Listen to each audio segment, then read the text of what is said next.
Saudara-saudari terkasih, mari kita renungkan sejenak. Jika usia muda kita ibaratkan sebagai perak, maka usia senja adalah emas murni. Ia sangat berharga, langka, dan tidak akan pernah bisa kita beli kembali. Sisa waktu yang Tuhan berikan ini adalah sebuah anugerah, sebuah kesempatan emas untuk menyempurnakan jiwa kita. Bukan untuk terus mengejar dunia yang fana, apalagi terjebak dalam hal-hal negatif. Namun, seringkali tanpa sadar, kita melihat atau bahkan kita sendiri terjebak dalam 5 kebiasaan yang terlihat sangat sepele. Padahal sebenarnya ia sedang merampok kedamaian dan waktu emas kita. Ini adalah 5 jebakan mental dan rutinitas yang harus segera kita kenali dan kita tinggalkan demi kehidupan yang lebih bermakna di usia senja. Mari kita bahas kebiasaan pertama, terjebak dalam rutinitas tanpa makna. Coba kita lihat, berapa banyak dari kita yang menjalani hari dengan pola yang sama dan terus berulang. Bangun pagi, sarapan, lalu duduk di kursi yang sama, menonton televisi dari pagi sampai sore, dan kembali tidur. Rutinitas ini, meskipun terasa nyaman, seringkali menciptakan sebuah lubang hampa di dalam hati kita. Hidup terasa datar, kosong, dan perlahan-lahan memunculkan rasa bosan, bahkan kesepian yang sangat mendalam. Jangan biarkan usia senja Anda menjadi sekadar penantian yang hampa dan tanpa arti. Solusinya ternyata sederhana. Tambahkan makna dalam hal-hal kecil yang Anda lakukan setiap hari. Awali pagi dengan doa yang tulus, bersyukur atas napas yang masih Tuhan berikan hari ini. Cobalah sesuatu yang baru, misalnya menulis, entah itu jurnal harian, atau mungkin kisah hidup Anda untuk diwariskan kepada anak cucu. Atau beranikan diri untuk keluar rumah dan menyapa tetangga dengan senyum yang hangat. Percayalah, tindakan kecil yang tulus jauh lebih bermakna daripada rutinitas besar yang dijalani tanpa jiwa.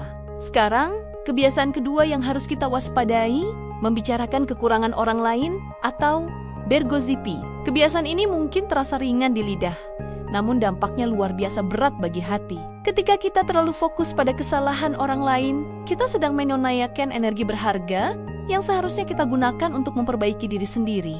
Kata-kata negatif yang kita keluarkan akan kembali kepada diri kita, menimbulkan rasa tidak puas, iri hati, dan bahkan kebencian yang perlahan menggerogoti ketenangan batin. Usia senja seharusnya menjadi saat di mana kita menyebar teladan, bukan kritik. Mari kita ubah kebiasaan ini. Ketika Anda melihat kesalahan orang lain, doakanlah mereka dalam diam agar diberi kekuatan untuk berubah menjadi lebih baik. Ketika Anda melihat keberhasilan mereka, puji dan ikutlah bersyukur. Jadikan kata-kata Anda sebagai berkat, bukan sebagai racun. Jadilah cahaya, bukan seorang hakim bagi orang lain. Selanjutnya, kebiasaan ketiga, mengabaikan kesehatan diri. Merawat diri di usia senja bukanlah tentang menolak tua, melainkan tentang menghargai tubuh yang sudah setia menemani Anda selama puluhan tahun. Kesehatan adalah modal utama untuk menikmati kedamaian. Mengabaikannya hanya akan mempercepat munculnya rasa sakit dan membuat sisa waktu Anda dipenuhi dengan keluhan dan kunjungan ke rumah sakit yang melelahkan. Berikan perhatian kecil pada tubuh Anda. Berjalanlah sebentar di pagi hari, meskipun hanya mengelilingi rumah. Pilih makanan yang menyehatkan, bukan sekadar yang memuaskan nafsu sesaat. Pastikan Anda minum cukup air putih setiap hari. Ingatlah, kesehatan di usia senja adalah harta yang tidak bisa dibeli kembali dengan uang sebanyak apapun. Perlakukan tubuh Anda dengan kasih sayang yang layak ia terima. Kebiasaan keempat yang sering kita lakukan adalah menyimpan barang dan kenangan yang membebani. Kita seringkali sulit untuk melepaskan, baik itu barang-barang lama yang menumpuk di gudang atau kenangan pahit yang tersimpan di dalam hati. Menumpuk barang, meskipun mungkin menyimpan cerita, hanya akan membuat rumah dan batin kita terasa sumpek dan sesak. Kita jadi terikat pada masa lalu, dan ini menghalangi ruang untuk kedamaian hadir saat ini. Belajarlah untuk melepaskan. Sumbangkan barang-barang yang sudah tidak terpakai kepada mereka yang lebih membutuhkan. Mewariskan barang yang masih bernilai kepada anak cucu adalah sebuah tanda cinta, bukan beban. Melepaskan adalah tanda kebijaksanaan tertinggi. Ketika kita membereskan rumah kita, secara tidak sadar kita juga sedang membereskan batin kita. Berikan ruang bagi kedamaian untuk bersemayam di dalam hati dan rumah Anda. Dan yang terakhir, kebiasaan kelima yang paling berbahaya, mengulur-ulur waktu untuk beribadah dan berbuat kebaikan.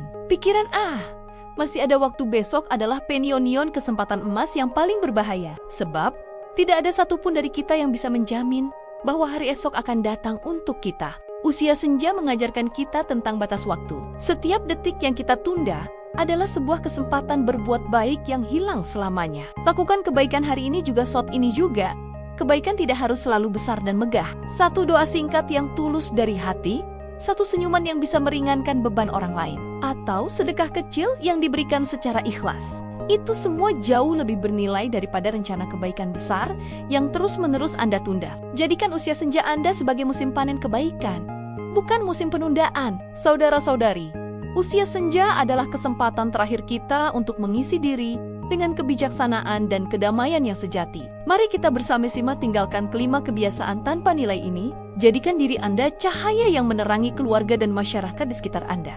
Sebab pada akhirnya, yang akan dikenang bukanlah berapa lama kita hidup, melainkan apa yang kita tinggalkan di dalam hati orang lain. Terima kasih telah menyimak, semoga bermanfaat. Jangan lupa like, comment, subscribe, dan bagikan video ini agar lebih banyak orang mendapatkan manfaatnya. Sampai jumpa di lain kesempatan.